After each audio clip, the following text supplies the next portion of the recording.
পেঁয়াজ রসুন ছাড়া সম্পূর্ণ নিরামিষ আজকে আলুর একটা মজার রেসিপি আপনাদের সাথে শেয়ার করব।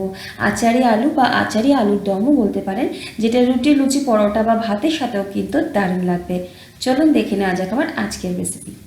আচারি আলু বানানোর জন্য মিক্সির একটা ছোট জারে প্রথমে নিয়েছি 1 ইঞ্চি আদাটা টুকরো করে নিয়েছি, একটা মিডিয়াম সাইজের টমেটো টুকরো করে নিয়েছি, আর দুটো কাঁচা লঙ্কা নেব। লঙ্কাটা নিজেদের স্বাদ অনুযায়ী ব্যবহার করবেন। এটার একটা পেস্ট তৈরি করে নেব। তো একটা বড় বাটিতে আমি নিয়ে নিচ্ছি এখানে 1 কাপের কাছাকাছি টক দই।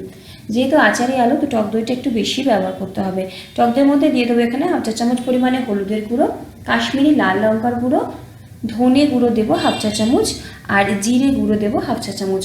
অবশ্যই এই গুঁড়ো মশলাগুলো কিন্তু ব্যবহার করতে হবে। আর দিয়ে দেবো এখানে 1/2 চা চামচের কাছাকাছি নুন। আর আচারি চিকেন, তাই আচার এখানে দিয়ে দেবো। আমার কাছে 5 মিশালি আচার ছিল, সেটা দিচ্ছি ওই 1 চামচের কাছাকাছি। আপনারা চাইলে কিন্তু আমের আচার ব্যবহার করতে পারেন, তবে লেবুর আচারটা ব্যবহার করবেন না, কারণ লেবুর আচার অনেক সময় কিন্তু গ্রেভিটাকে তেতো করে দিতে পারে। আর অবশ্যই আচারের যে মশলাটা সেটাও কিন্তু নিচ্ছি, দারুণ একটা ফ্লেভার দেবে। সমস্ত কিছুকে ভালো মতো মিশিয়ে নিচ্ছি যাতে টক দইটা একটু মসৃণ হয়ে যায়। তারপরে এটাকে সাইডে রেখে গ্যাসের ফ্লেমে একটা কড়াই বসিয়ে দিয়েছি। কড়াইতে নিয়ে নেব সর্ষের তেল।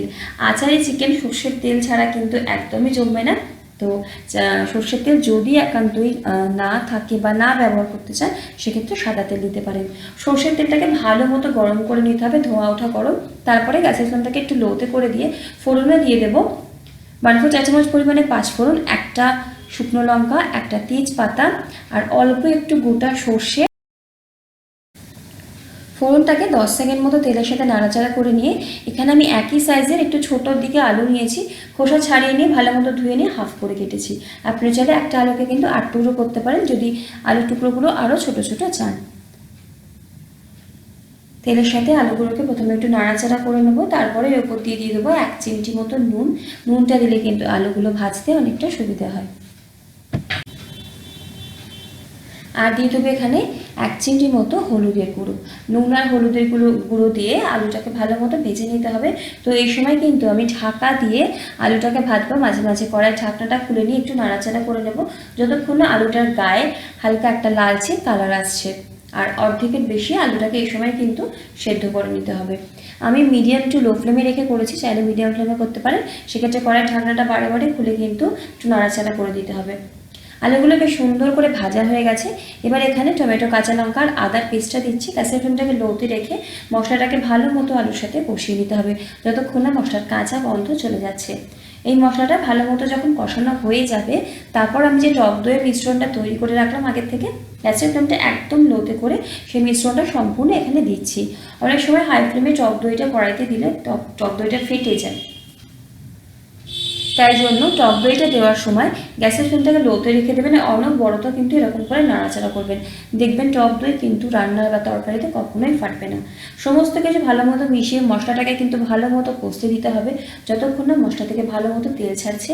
এই সময় কিন্তু কোনোরকম কোনো জলের ব্যবহার করা যাবে না, তাহলে গুঁড়ো মশলাগুলো কিন্তু ভালো মতো কষানো হবে না। তো এখানে দিচ্ছি আমি 1 টেবিল চামচ পরিমাণে ধনেপাতা কুচি। ধনেপাতার যে স্টকটা থাকে সেটা শুদ্ধই দিচ্ছি, এতে কিন্তু রান্নাটা স্বাদটা আরও ভালো হয়। সমস্ত কিছু ভালো মতো মিশিয়ে আরও 2 থেকে 3 মিনিট আমি লো ফ্লেমে কিন্তু কষিয়ে নেবো মশলাটাকে। তো মশলা যখন ভালো মতো কষানো হয়ে যাবে, ভালো মতো তেল ছেড়ে দেবে, আর বেশ সুন্দর একটা দারুণ এই সময় গন্ধ বেরোচ্ছে। এই সময় দিয়ে দেবো 1/4 চামচ পরিমাণে চিনি। চিনিটা অবশ্যই দেবেন, টক দইয়ের সাথে একটা ব্যালেন্সড টেস্ট দেবে। চিনি দিলে কিন্তু রান্নার স্বাদটা অনেকটাই বেড়ে যায়।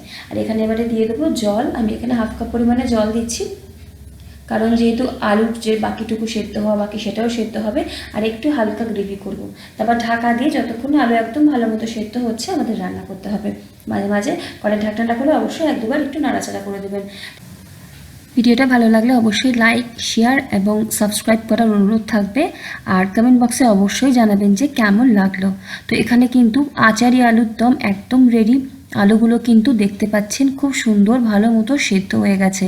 রুটি, লুচি, পরোটার সাথে কিন্তু দারুণ জমে যায়। যে কোনো নিরামিষ দিনে অবশ্যই একদিন ট্রাই করতে পারেন। সব শেষে ওপর থেকে আমি ধনেপাতা কুচি ছড়িয়ে দিয়ে মিশিয়ে দেবো। চাইলে আপনারা এখানে 1/4 চা চামচ পরিমাণে গরম মশলার গুঁড়ো ব্যবহার করতে পারেন, তবে আর অন্য কোনো মশলা দেওয়ার দরকার নেই। এটা খেতে এমনিতেই দারুণ হয় খেতে। তো অবশ্যই একদিন রেসিপিটা ট্রাই করবেন। গ্যাসের ফ্লেম বন্ধ করে দিলাম আর ঢাকনাটাকে দিয়ে 10 মিনিট স্ট্যান্ডিং টাইম দিয়ে গরম গরম সার্ভ করব। আজকে এই অবধি, দেখার জন্য কোনো ভিডিওতে। ভালো থাকুন, সুস্থ থাকুন, ধন্যবাদ।